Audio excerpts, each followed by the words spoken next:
Hello everybody. In this lesson we're going to look a little bit at K, which is called the equilibrium constant. We learned in a previous lesson that the concentrations of reactants and products once you've reached equilibrium are not necessarily equal to each other. However, we can set up a relationship between the concentration of reactants and products that tells us a little bit about the equilibrium state. We use what's called the law of mass action, or sometimes also called the equilibrium expression, to figure out a mathematical relationship between those reactants and those products. So if we have a generic equation like you see up above, we use those lowercase letters to be the coefficients, and the capital letters are going to be the chemicals that we're talking about. The law of mass action is always going to end up being products over reactants. You have the concentration of your products, each raised to their corresponding coefficient, and then you divide those by the reactants concentrations raised to those corresponding coefficients. And when you calculate that out, you're going to get a number called K, equilibrium constant. It's not going to have units. You need to be a little bit careful, especially since this is coming right after kinetics, that, in kinetics, we had to figure out the exponents by doing actual trials, and we had to find it in the lab using data. They were experimentally determined. They were not necessarily the same as the coefficients in the balanced equation. But in equilibrium, when we're doing the equilibrium constant, those exponents are the coefficients from the balanced overall equation. So sometimes people have a hard time keeping track of the kinetic stuff versus the equilibrium stuff. So just be a little bit careful there. In kinetics, the K is lowercase. In equilibrium, it is uppercase. In kinetics, you care a lot about the units. Remember, we practiced finding the units on our lowercase k, but in equilibrium, there are not going to be units for it. So why don't you give this one a try? You can pause the video if you need some time to do it. Try writing the law of mass action or the equilibrium expression for this equation you see. All right, so remember it's going to be products over reactants, and we're going to raise those products and reactants to their corresponding coefficients. So you can see here, we have a 4 because there was a 4 here. This was a 1 because this up here was a 1. We had a 2 for our exponent down here because we had a 2 over here. You can see that these are the products on the top and the reactants on the bottom. Next, we're going to take a look at the size of our K value, and we're going to use that to figure out, is this a product favored equilibrium or a reactant favored equilibrium? So if you are left with a lot of products at the end, when you finally reach equilibrium, if you have a lot of products compared to reactants, we say that is product favored. And if we stop and think about our law of mass action for a minute, we can figure out that that would result in a large value of K. So if we are product favored, we're going to have lots of products, which means our numerator is going to be very large, which is going to result in a large K value. Compare that to if we are reactant favored. At reactant favored means we would have a lot of reactants left over. We didn't make very many products. So if we think about our law of mass action, our equilibrium expression, we would have a lot of reactants, which means our denominator is really big, which means we would get a small value for K. They love to ask you questions where you have to use the size of your K value to figure out this idea about our product versus reactant favored reactions.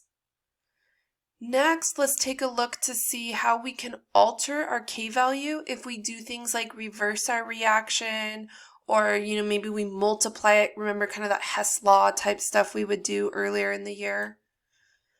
So if you write your reaction backwards, your equilibrium constant equation is going to flip. So you're going to end up with instead of your products being products, now your products are reactants and your reactants are products. So you can see that we're going to flip our expression. So if you do know a K value for the forward direction, you can just take 1 over that, and that would tell you what the backwards reaction would be, because we're flipping our expression to go backwards. Now, if we are going to multiply our coefficients by some factor, say we want them doubled, right, or tripled, then you would raise your constant by that factor.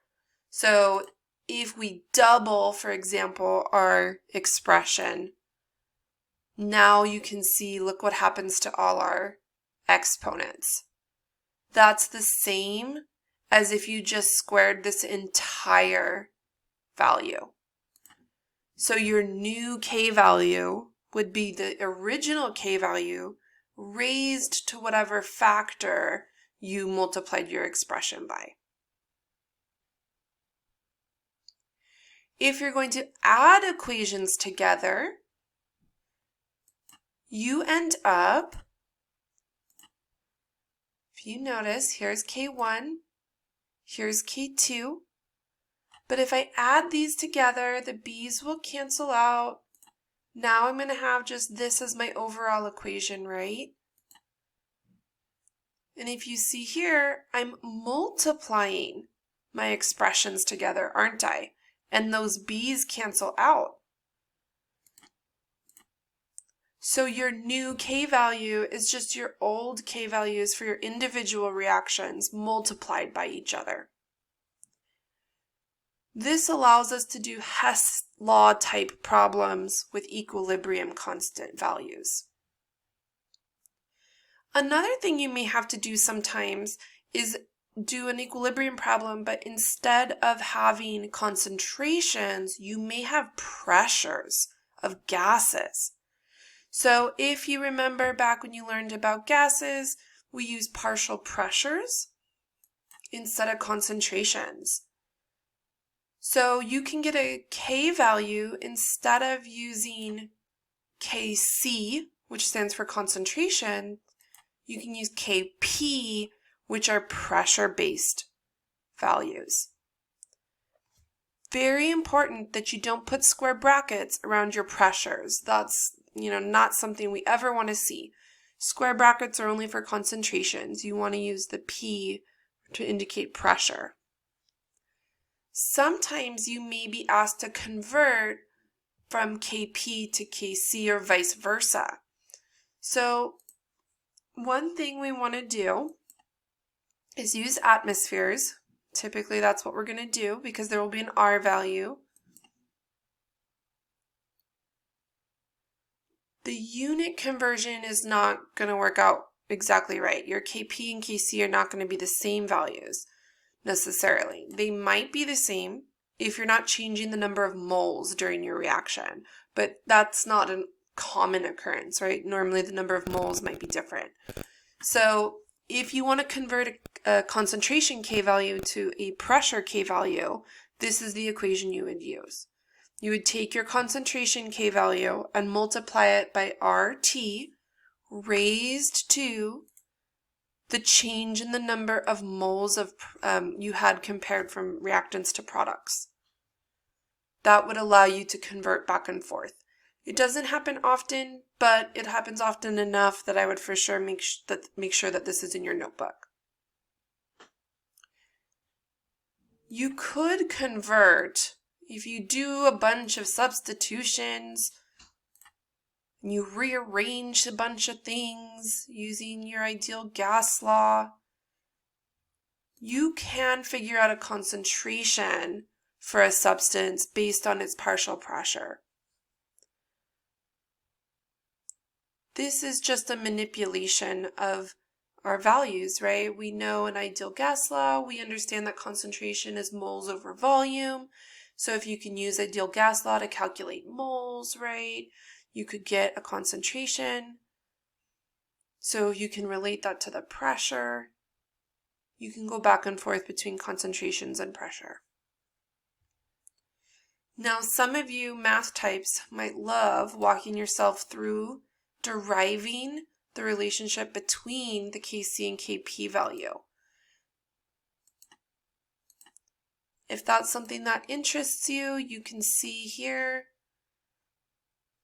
that if you start substituting all of these pressures in for your concentrations based on the thing we saw in the previous slide, you start getting all these values adding up. You get these crazy exponents that you're dealing with up here. And you do end up getting the equation that I showed you earlier. You're not expected to be able to do this, but sometimes people are curious, how can you get to that final equation? And that's by using the idea here that you can convert between concentrations and pressure, and then a bunch of awful algebra. Okay.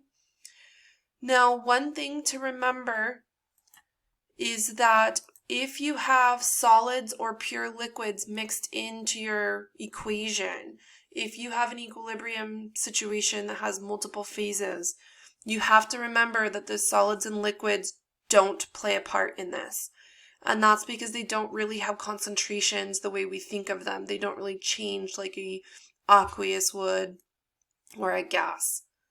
So if you're going to write a law of mass action equilibrium expression for something involving a solid or a liquid, you have to leave it out of your expression. This is a really weird idea because we have a hard time separating in our brains the concept of quantity of material and concentrations of material. So a pure solid or a pure liquid won't have a concentration that changes over the course of the reaction. I do like this picture. I think this does a good job of trying to get across the idea. If you look here, we have a small amount of solid carbon compared to a large amount of solid carbon. Yes, you have more quantity here. Yes, you might be able to, have a higher amount of grams over here, right? But look what happens to the surface area. You now have more surface area in the larger amount compared to the smaller amount. And in this reaction, to go backwards and forwards, the surface area plays a role because you have to have molecules that either come down into becoming the solid or the solid that's exposed to enter into the gas phase here, right? And so if you have a higher surface area, you're going to have more places for those gas particles to turn back into a solid. And so that's why the concentration doesn't change, because you're essentially allowing more surface area for the reaction to occur on. And so you're not going to have a change there. If that is way too hard of a concept for you to grasp, I totally get it. Not a problem. There's a lot of weird correction values and other calculations that go into explaining this that are way above what we're going to do. So as long as you can understand that the quantity of material is different, but the concentrations don't change, therefore it's not participating in our law of mass action equation, then that's all you need to worry about. Just don't include those in your math. Okay, don't include those in your expression. All right, everybody, that is it for this video. I hope that was helpful. Bye.